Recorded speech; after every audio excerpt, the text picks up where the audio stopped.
I'm going to demonstrate at this point how to pack a tracheostomy, which is a hole made in the neck in order to allow the person to breathe.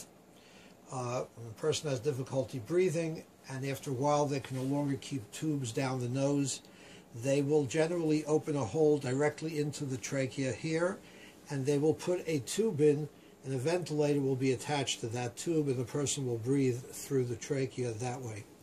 When this is removed, consider this basically the same as a mouth. It's a man-made mouth. If what's filling it and what's coming out of it is fluids that don't need to be saved, let them flow out. If what's coming out is blood and you need to pack it, I would basically pack it the same way you pack the mouth. I would take a strip of doubled over web roll, I would make a little head to it, and insert it into the trachea.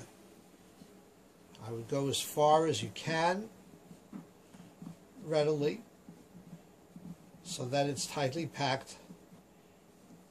And then I would always push the cotton down below the level of the surface of the skin. Whenever you're packing, always pack below the surface of the skin. If you see that it is still bleeding over here, you see the blood coming through, I would then take another small piece, saturate that with Moncels, and pack it right on top. I would saturate it with Moncels, make it wet on this side facing down, and then pack it directly into that same opening, pushing it in so that once again this is below the surface of the skin, and that will stop any blood from coming through and leaking out of the opening.